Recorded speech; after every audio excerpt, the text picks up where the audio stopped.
أسألكم عليه أجرا إلا المودة في القربى. صدق الله العظيم. اللهم نور قلوبنا بالقرآن وزين أخلاقنا بالقرآن ونجنا من النار بالقرآن وأدخلنا في الجنة بالقرآن.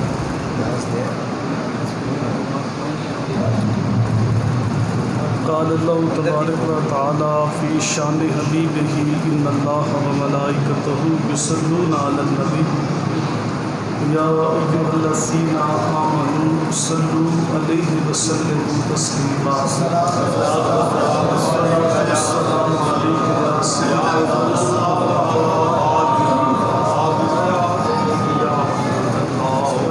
وعلى آلك وصحابك وسلم عليك يا حبيب الله. الصلاة والسلام عليك يا سيدي يا نبي الله وعلى آلك وصحابك یا سیدی یا نور اللہ. تمام تعریف و توصیف اللہ جل مجدہ الکریم کی ذات بابرکات کے لیے جو خالق کائنات بھی ہے اور مالک شش جہات بھی ہے. اور درود و سلام حضور پر نور شافی یوم النشور نیر بطحا راستار ما اوغا صاحب علم نشرہ سید انس و جان سرور لالا رخاں ماہ خوباں شہنشاہ حسینہ احمد مصطفیٰ حضرت محمد مصطفیٰ صلی اللہ علیہ وآلہ وسلم کی بارگاہ میں ہدیہ نیاز پیش کرنے کے بعد معزز سامعین کرام برادران اسلام نہایت ہی واجب الاحترام ذی وقار علماء کرام السلام علیکم ورحمۃ اللہ. قرآن مجید سے چند الفاظ آپ کے سامنے تلاوت کیے ہیں. تھوڑے وقت میں کچھ باتیں انہی کے ضمن و ذیل میں آپ کے گوش گزار کرنی ہیں. اللہ تعالیٰ کی بارگاہ میں ہمیشہ یہ دعا رہی ہے کہ اللہ تعالیٰ میری زبان پہ سچی بات جاری فرمائے اور سچ سن سنا کے مجھے اور آپ کو قابل عمل باتوں پہ عمل کرنے کی توفیق عطا فرمائے. ارشاد ہوا قل لا اسألکم علیہ اجرا الا المودۃ فی القربى. حبیب آپ ارشاد فرما دو کہ میں تبلیغ دین کے سلے میں تم سے کوئی سوال نہیں کرتا. جو میں نے تمہیں تبلیغ کی ہے 13 سال مکہ المکرمہ میں 10 سال مدینہ منورہ میں، اس پر میں تم سے کوئی صلہ نہیں مانگتا. تبلیغ جب صلے اور ستائش کی آرزو سے مبرہ ہو تو اس کے اثرات مرتب ہوتے ہیں، ورنہ تتلیوں کی طرح اڑتے ہوئے لفظ اپنا رنگ تو جماتے ہیں، من میں اترنے کا سلیقہ نہیں جانتے. جن لوگوں کی تبلیغ مؤثر ہوئی ہے اور جن سے میرے مالک نے دین کا کام لیا ہے، اگر آپ تاریخ پڑھ کے دیکھیں تو انہوں نے بے لوث دین کا کام کیا. بالخصوص جو ذوات انبیاء کرام ہیں ان کو تو اللہ تعالیٰ نے لالچ کے سائے سے بھی محفوظ رکھا کہ ان کے بچپنے لڑکپن جوانی کی حفاظت کی کہ کوئی ان کے کردار پہ انگلی نہ اٹھا سکے. حضرت موسیٰ علیہ السلام کی مثال ہمارے سامنے ہے. جب فرعون نے خواب دیکھا تو اس نے منبرین کو بلایا تو انہوں نے کہا کہ تیری راجدھانی میں ایک بچہ پیدا ہوگا جو تیرے تخت و تاج کو الٹ کے رکھ دے. اس نے تکبرانہ لہجے میں کہا کہ میں وہ بچہ پیدا ہی نہیں ہونے دوں گا. 70,000 بچے اس نے قتل کروائے، 90,000 اس نے حمل کروائے. دانشور قوم کے بولے کہ اس طرح تو نسل ختم ہو جائے گی، اس نے نیا حکم جاری کیا کہ 1 سال بچے قتل کر دو اور 1 سال چھوڑ دو۔ میرے مالک کی قدرت دیکھیے، جس سال وہ بچے چھوڑتا تھا اس سال حضرت ہارون علیہ السلام پیدا ہوئے، اور جس سال وہ بچے قتل کرواتا تھا اس سال حضرت موسیٰ علیہ السلام پیدا ہوئے۔ موسیٰ سخت پریشان ہوئی کہ ابھی فرعون کے سپاہی آئیں گے اور میرا بچہ قتل کر دیں گے۔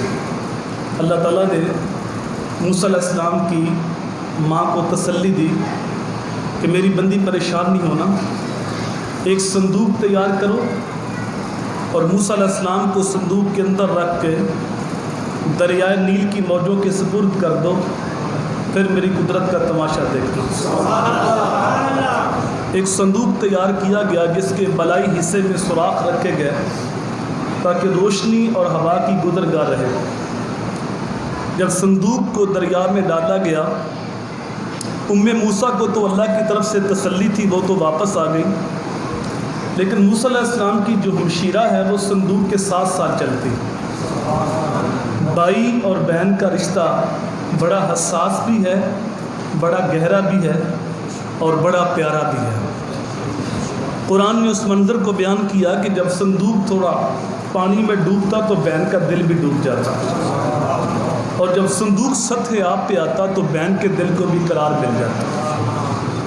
اللہ کی قدرت کے اس ہوا کا رخ اس طرف ہوا جس طرف فرعون کا محل تھا۔ اس کی اولاد نہیں تھی تو اس نے دریا کے کنارے محل بنایا ہوا تھا۔ دن کے پچھلے پیر وہاں بیٹھ کے کنارے کے اوپر اپنے دل کو بہلا رہا تھا، تو پانی کے دوش کے اوپر ایک صندوق آتے ہوئے دیکھا تو اس نے غوطہ خور بلائے۔ صندوق کو جب باہر نکالا تو اس میں چاند جیسا بچہ تھا۔ فرعون کی بیوی حضرت آسیہ سلام اللہ علیہا اولاد نہیں تھی، تو بے ساختہ ان کی زبان سے نکلا، یہ بچہ تو میری آنکھوں کی ٹھنڈک ہے۔ اللہ نے بعد میں دولت ایمان سے مالا مال کر دیا، اور یہ ایسی خوش نصیب خاتون ہے حضرت آسیہ، یہ قیامت کے دن جب لوگ جنت میں جائیں گے تو حضرت آسیہ میرے نبی کے نکاح میں آئیں گے۔ علماء فرماتے ہیں کہ نبی کے ساتھ کیا گیا پیار کبھی بھی رائے گا نہیں جاتا۔ اگر فرعون بھی کہہ دیتا کہ ہاں میری بھی آنکھوں کی ٹھنڈک ہے، تو اللہ یہ نہ دیکھتے اس نے دعویٰ کیا کیا ہے، نبی کے پیار کی برکت سے اللہ اس کو بھی ایمان عطا فرما دے، کیونکہ اس کا مقصود نہیں تھا اس نے یہ بات نہ کہی۔ اولاد نہیں تھی تو آپس میں یہ طے پایا کہ اس بچے کو ہم اپنا بیٹا بنا لیتے ہیں۔ سب سے پہلا کام دودھ پلانے کا تھا، مختلف عورتیں بلائی گئیں، لیکن موسیٰ علیہ السلام کسی عورت کا دودھ نہیں پیتے۔ موسیٰ علیہ السلام کی ہمشیرہ بھی چلتی چلتی موقع پہ پہنچ گئی، تو انہوں نے کہا کہ ایک عورت میری نظر میں بھی ہے جس کا دودھ بچے بڑی رغبت سے پیتے ہیں، اگر تم کہو تو میں بلا لوں۔ تو کہا جلدی کرو، ہمیں تو مصیبت بنی ہوئی۔ تو موسیٰ علیہ السلام کی ہمشیرہ گئی تو وہ اپنی ہی ماں کو لے کر آئی، تو موسیٰ علیہ السلام نے اپنی ہی ماں کا دودھ پیا۔ اللہ فرماتا ہے ہم نے حرام کر دیا تھا کہ موسیٰ اپنی ماں کے علاوہ کسی اور خاتون کا دودھ نہیں پئیں گے۔ اب فرعون نے کہا یہ ذمہ داری تمہاری ہے، ہر روز دودھ بھی پلاؤ، 2-4 مرتبہ دیکھ بھال بھی کرو، تمہاری رہائش بھی قریب کر دیتے ہیں، اور مہینے کے بعد تمہیں وظیفہ بھی دیں گے۔ دیکھو میرے رب کی شان ہے۔ فرعون نے کہا تھا میں وہ بچہ پیدا ہی نہیں ہونے دوں گا۔ رب نے کہا مجھے بھی رب نہ کہنا اگر تیرے گھر میں پال کے نہ دکھایا تو۔ اب سوال یہ ہے کہ اگر اپنی ماں کے علاوہ کسی اور عورت کا دودھ پینا نبی کے منصب کے اگر خلاف ہے، تو پھر حضور صلی اللہ علیہ وآلہ وسلم نے حضرت حلیمہ سعدیہ کا دودھ کیوں پیا؟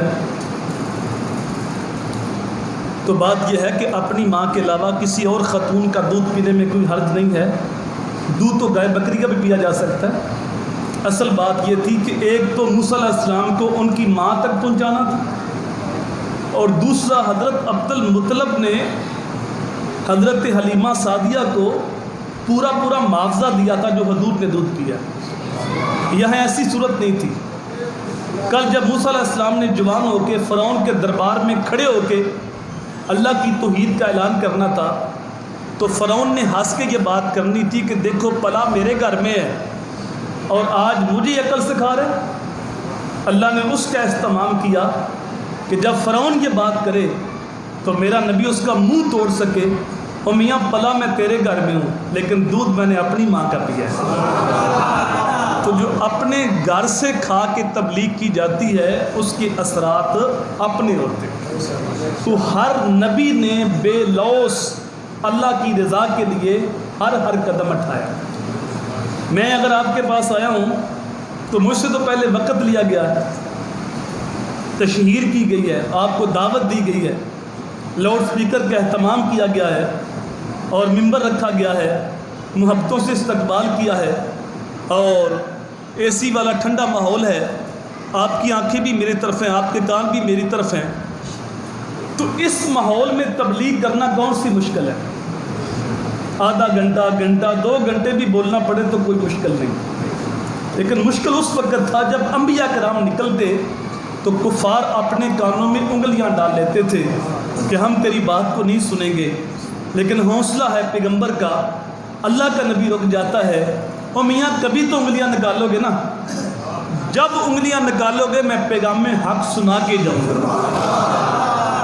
مشکل اس وقت تھا جب میرے حضور نکلتے تو کفار راستے میں گڑھے کھود دیتے، کانٹے بچھا دیتے، لیکن میرے نبی گڑھوں سے بچ گزرتے ہیں، کانٹے اٹھاتے جاتے ہیں اور پیغام حق سناتے چلے جاتے ہیں۔ میری زندگی کا مقصد تیرے دین کی سرفرازی، میں اسی لیے مسلمان، میں اسی لیے نمازی۔ اللہ اکبر! کتنا مشکل ہوتا ہے جب کوئی سننا نہ چاہے تو اس کو بات سنائی جائے۔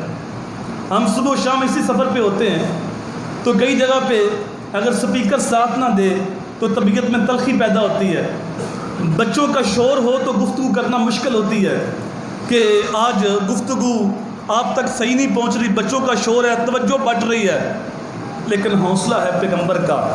ناموافق حالات کے جکڑ ہیں، نکتہ چینی کی آندیاں ہیں، بہتان تراشیاں ہیں، نبی سارا دن تبلیغ کرتے ہیں اور جب رات ہوتی ہے تو مصلی بچھا کے ہدایت کی دعائیں کرتے ہیں۔ کہا لا اسألکم، میں تم سے کوئی صلہ نہیں مانگتا۔ قدرت نے نبی کو ایسا دل دیا ہوتا ہے کہ نبی کی آرزو ہوتی ہے کہ فلاں شخص بھی جہنم کی آگ سے بچ جائے، فلاں بھی جہنم کی آگ سے بچ جائے۔ ایک یہودی کا جنازہ اٹھا تو میرے حضور کی آنکھوں میں آنسو آ گئے، آقا یہ تو یہودی ہے، پر میں بھی اس لیے رویا ہوں کہ میری تبلیغ کے اثرات اس تک کیوں نہیں پہنچے، اور یہ کلمہ پڑھ کے جہنم کی آگ سے بچ کیوں نہیں گیا۔ کبھی آپ نے دیکھا جب بیٹی جوان ہو تو کبھی اس کو رات کو اٹھانا پڑے تو بڑا مشکل ہوتا ہے۔ صبح کی نماز کے لیے مائیں اٹھاتی ہیں تو ان کو 10 بار آواز دی جاتی ہے، لیکن وہ اون کرتی ہیں، کروٹ بدلتی ہیں، پھر سو جاتی ہیں۔ لیکن وہی بچی جب شادی شدہ ہوتی ہے اللہ اس کی گود کو اولاد سے ہری کر دیتا ہے۔ بچہ اگر بیمار ہو جائے تو وہ ماں کو 10 بار کیا 20 بار بھی جگائے تو ماں اٹھنے سے گریز نہیں کرتی۔ کیوں؟ قدرت نے ماں کے سینے میں اولاد کی محبت رکھی ہے، اور وہ ممتا سے مجبور ہو کر اولاد کے لیے دکھ بھی سہتی ہے، تربیت بھی کرتی ہے۔ صاحبو، جس رب نے ماں کے سینے میں اولاد کا پیار ڈالا ہے اسی رب نے نبی کے سینے میں امت کا پیار ڈالا ہے۔ امت سننے کے لیے آمادہ نہیں ہے، ساری دنیا بھر کی ماؤں کا پیار ایک طرف اور میرے نبی کا امت کے ساتھ پیار ایک طرف۔ حضور اتنا پیار کرتے ہیں، حضور فرماتے ہیں لو تدخلوا شوکۃ فی رجل احدکم لوجدت علمھا، اے امتی اگر تیرے پاؤں میں کانٹا بھی چبھ جائے اس کی تکلیف مجھے ہوتی ہے۔ تو جو امت کے پاؤں میں کانٹا چبھنا بھی گوارا نہیں کرتے تو وہ کیسے گوارا کریں گے کہ امت بے رحمی کا شکار ہو کے جہنم کی راہوں کی مسافر بن جائے۔ تو رسول کریم صلی اللہ علیہ وآلہ وسلم دن کو تبلیغ کرتے ہیں اور جب رات ہوتی ہے تو مصلی بچھا کے ہدایت کی دعائیں کرتے ہیں۔ کہا لا اسألکم، میں تم سے کوئی سوال نہیں کرتا، الا المودۃ فی القربہ، مگر جو میرے قرابت دار ہیں ان کے ساتھ محبت کرنی، اور کوئی سوال نہیں، لیکن ایک سوال ہے، اور وہ یہ کہ جو میرے قرب میں رہتے ہیں، جن کا تعلق میرے گھر کے ساتھ ہے یا نسبت میرے در کے ساتھ ہے، ان کے ساتھ تم نے محبت کرنی، ان کے ساتھ تم نے پیار کرنا۔ رسول کریم صلی اللہ علیہ وآلہ وسلم نے قیامت تک آنے والی امت کو ایک پیغام دیا کہ اللہ سے محبت کرو، وہ تمہیں رزق دیتا ہے، تمہاری ضروریات کا کفیل ہے، تمہیں نعمتیں عطا کرتا ہے، اور آگے فرمایا مجھ سے محبت کرو چونکہ میں تو تمہارے رب کا بھی محبوب ہوں۔ اعظم چشتی نے قلم توڑ دیے کہ اپنا معیار زمانے سے جدا رکھتے ہیں، ہم تو محبوب بھی محبوب خدا رکھتے ہیں۔ گلیوں میں آوارہ پھرنے والا شخص ہمارا محبوب نہیں ہو سکتا، کسی کی عزت کو آنکھیں پھاڑ پھاڑ کے دیکھنے والا ہمارا محبوب نہیں ہو سکتا، اپنا معیار زمانے سے جدا رکھتے ہیں، ہم تو محبوب بھی محبوب خدا رکھتے ہیں۔ اللہ سے محبت کرو وہ تم رزق دیتا ہے، مجھ سے محبت کرو میں تمہارے رب کا بھی محبوب ہوں، اور آگے فرمایا میری آل سے محبت کرو کہ وہ میرا خون ہے اور میرا نسب ہے۔ اور حضور نے فرمایا قیامت کے دن سارے رشتے ختم ہو جائیں گے، سارے رشتے ناطے ٹوٹ جائیں گے، ماں بیٹے کا رشتہ بھی ختم ہو جائے گا، شوہر بیوی کا رشتہ بھی ختم ہو جائے گا۔ الاخلاء یومئذ بعضهم لبعض عدو، گہرے یار بھی قیامت کو دشمن بن جائیں گے، سارے رشتے ٹوٹ جائیں گے، لیکن میرے حضور نے فرمایا میری آل کا رشتہ قیامت کے دن بھی قائم رہے گا، وہ حشر کے دن بھی نہیں ٹوٹے گا۔ اللہ اکبر۔ تو رسول کریم صلی اللہ علیہ وآلہ وسلم نے آل کے ساتھ خود بھی محبت کی اور محبت کرنے کا درس دیا۔ حضرت حذیفہ بن یمان، یہ حضور کے رازدان صحابی، حضور نے ہر صحابی کو ایک اعزاز دیا تھا۔ کوئی حضور کا خادم ہے، اس کا لقب ہے رسول کریم کا خادم، حضرت انس بن مالک۔ ایک صحابی حضور کا تکیہ کھاتے ہیں، ان کا لقب ہے صاحب و وساطہ کہلاتے ہیں وہ، اور ایک صحابی ہیں جو حضور کا عصا کھاتے ہیں، وہ صاحب العصا کہلائے۔ اچھا، ایک صحابی تھے جو حضور کے جوڑے کھاتے تھے، وہ صاحب النالین کہلائے۔ اور یہ تھے جن کے ساتھ حضور راز کی باتیں کرتے ہیں، ان کا لقب ہے صاحب و سر رسول اللہ، حضور راز کی بات ان کے ساتھ کرتے ہیں۔ حضور نے ان کو بتایا تھا مدینے میں مومن کون ہے، منافق کون ہے۔ اور دیکھیے صحابہ کو اپنے ایمان کے بارے کتنی فکر تھی۔ حضرت عمر حذیفہ کے دروازے پہ دستک دیتے، حذیفہ باہر آئے تو حضرت عمر کہتے ہیں کہ حذیفہ، حضور نے کہیں منافقین کے اندر میرا نام تو نہیں دیا؟ ایمان کے بارے اتنے سخت فکر مند تھے۔ اور حضرت عمر ساری زندگی اس بندے کے جنازے میں